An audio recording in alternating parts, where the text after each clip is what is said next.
Today, I'm suspending my campaign for the presidency of the United States. We have a tremendous field of candidates. Probably the greatest group of men and women.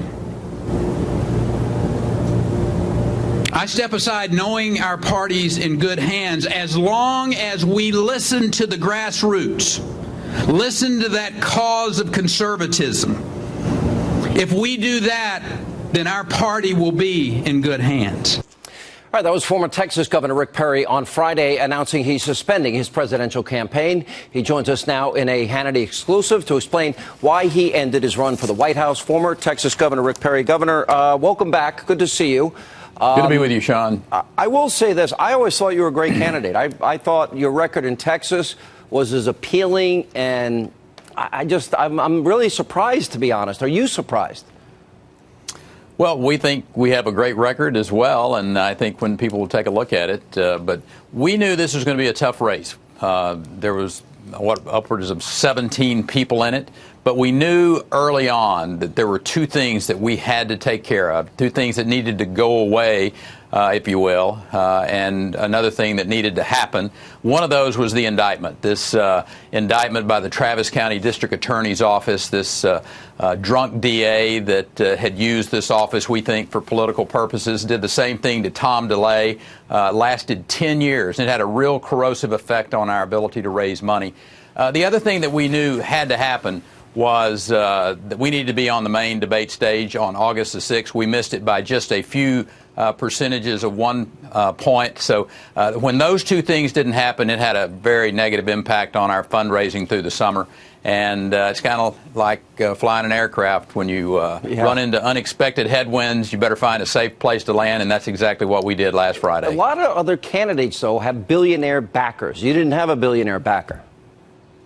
Well, the bottom line is that these campaigns, you have to have the dollars to be able to run a staff. You have to be able to keep your offices open, pay for the travel that you do.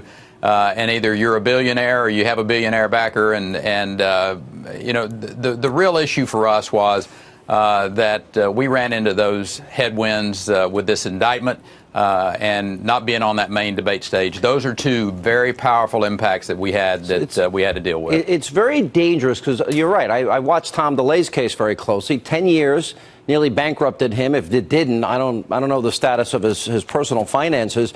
But we seem to be criminalizing political differences here. And I thought the indictment was unfair. What's the status of it now?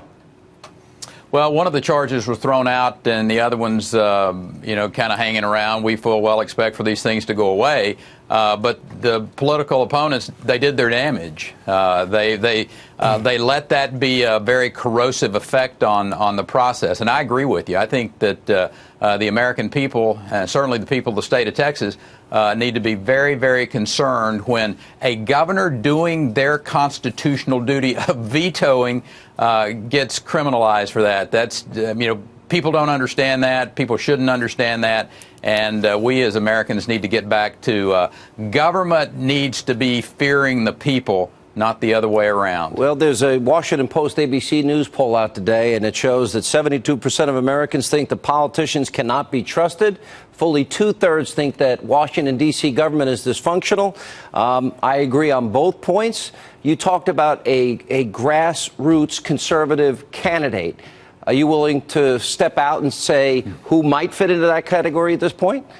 It's way too early. We've got a lot of vetting to do, and we've got to get away from all of this hot rhetoric. We've got to get into talking about solutions, and that's one of my great concerns is that, you know, this has become reality TV rather than really serious. When you look at our party, the party of Lincoln, the party of Reagan, these were people who were great individuals, but their ideas are what lived. Their ideas are what we grasp as Republicans. And we've got to get back to that and have our candidates talking about really big ideas. Big ideas like race and poverty that I talked about. Big ideas about how to secure the border. And not just rhetoric. And all too often we hear rhetoric, we don't hear real solutions. The two leading candidates for the Republican nomination now both have no political experience, Donald Trump and Ben Carson. I know that Donald Trump and you had a back and forth a little bit during this campaign. He then tweeted out when you got out, that you're a terrific guy. I wish him well. I know he'll have a great future. What does that tell you when over 50% of Republican voters are going for an outsider right now? Well, it tells me that Donald Trump got that right when he talked about you being a terrific guy. About Rick Perry. Yes, sir. I agree. So the fight's over, right? Well, you also listen, when you this talk never about was a fight. This was about issues. This was about tone. This was about. I just think it's really not in the Republican Party's best interest for us to be using rhetoric that is so inflammatory, so hot. Are you talking about Trump, though? I mean, it sounds like you're talking about Trump. Well, you think he's bad for the party? You don't think he's a conservative? What is your criticism? Well, I laid it out, I think, very clearly, is that the conservative principles are what the Republican Party has been about. Those conservative principles that allowed minorities in Texas, whether you're African American or Hispanic, to get ahead because you got to keep more of what you worked for. We went to the second highest high school graduation rates in the country over the last decade. We put regulatory and legal policies in place that allowed for the most dynamic job creation environment in America. That's what I'm talking about. We need to have conservative principles, not hot rhetoric. And all too often we heard this rhetoric out of Donald Trump that was very offensive to individuals. We need to be bringing people to the Republican Party who believe that there are principles. You know, one of the things, I've been in politics for 30 years.